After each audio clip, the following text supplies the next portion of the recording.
Mon rêve pour le Congo, c'est de voir un Congo qui influence le monde, mais aussi un Congo qui répond aux besoins de sa population. Moi, je rêve d'un Congo debout et en marche. Je rêve d'un Congo grand.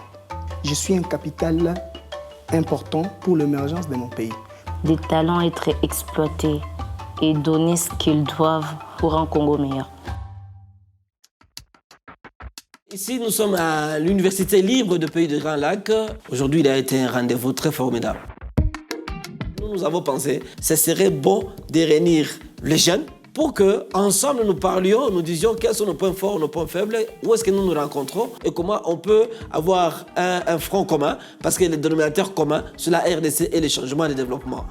Certainement, c'est mentionné sur vos invitations que nous sommes réunis pour une table ronde qui porte sur le capital humain, une richesse nationale tant oubliée pour l'émergence de la RDC. Si nous sommes en 2022 et que 60% c'est plus des jeunes de moins de 20 ans, si nous faisons une projection dans les 5 ans, c'est que nous aurons des jeunes qui auront au moins 60%, ou bien 40%, 50%, des jeunes qui auront autour de 25 ans. Ça veut dire qu'il faut que l'on puisse préparer une génération qui va prendre la relève. Et la génération, c'est la vôtre. Ensemble, nous allons réfléchir. Qu'est-ce qu'il faut? Et c'est la méthodologie que nous allons adopter. Nous aurons 3 documentaires. Vous savez, monsieur, les cours de géographie, l'enseignant nous a dit que notre pays est riche. Et pourtant, monsieur, regardez, nous avons une école vivante. Et s'il plaît, nous ne sortons pas de la maison à cause de l'impraticabilité des routes. Monsieur, pour avoir l'eau, je dois marcher des kilomètres. Où est la richesse de notre pays? C'est faux, je ne suis pas d'accord. À qui est la faute? Si vous n'aimez pas votre pays, bon, vous allez accuser. Il y a le patriotisme, il y a les diamants, il y a le cuivre, il y a tout, le bois. Qu'est-ce qui vous manque? Bon, il vous manque simplement l'amour de votre pays et puis le sacrifice. D'abord, nous faire constater que les habitudes, les dogmes qui étaient les nôtres ne sont plus valables. Nous devons être conscients que l'Europe n'est plus le principal interlocuteur de l'Afrique. Si nous voulons continuer à avoir cette relation privilégiée avec elle, nous devons changer de méthode. Les méthodes utilisées par certains partenaires de l'Afrique ne sont pas les nôtres. C'est clairement dit. À vous jeunes, de vous décomplexer et réfléchir à de nouveaux concepts, à de nouveaux modèles adaptés à notre environnement. Il est temps de sortir du mimétisme et de profiter des errements des autres pour prendre votre liberté. Mais surtout, il ne s'agit pas de quitter un maître pour un autre. Il ne s'agit pas de se libérer d'un concurrent pour un autre dominant.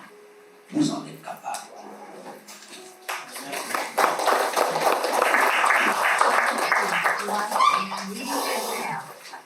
Mon inquiétude, c'est de est-ce que ça ne sera pas une autre session où on se limite à l'état de la question.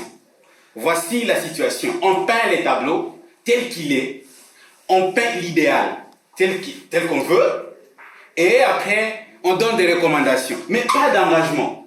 Lorsque vous avez demandé la question au Conseil des jeunes urbains, si on vous demandait qui veut devenir maire, puisque celui qui a échoué, il y a G qui a pris comme espoir.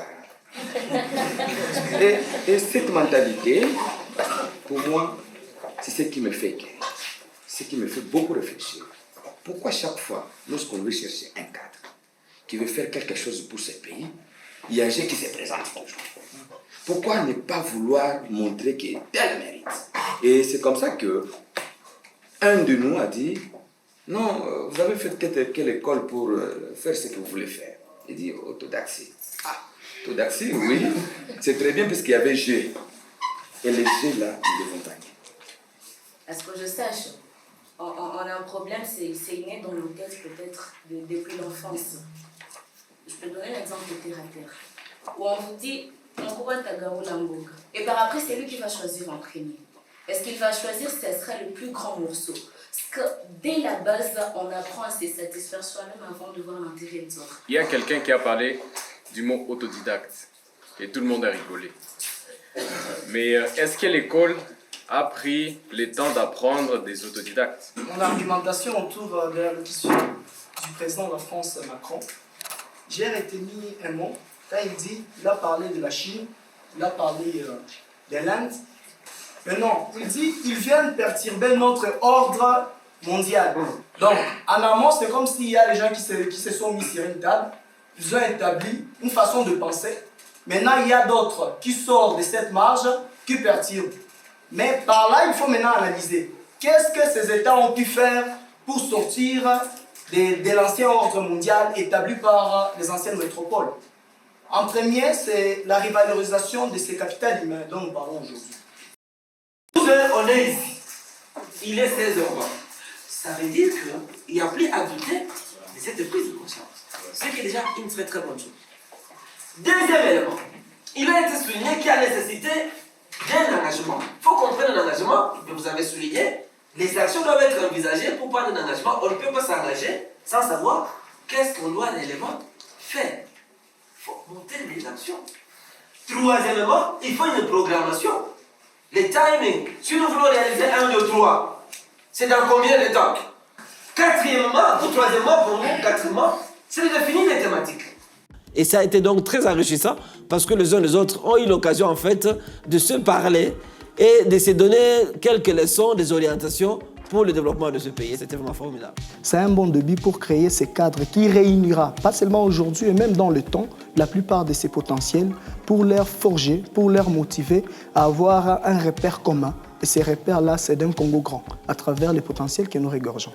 Aujourd'hui, nous avons insisté sur le fait que nous devons avoir une vision commune pour atteindre ces changements. Pour le rêve de voir le Congo grand, moi je pense que tout le monde doit contribuer en sa manière.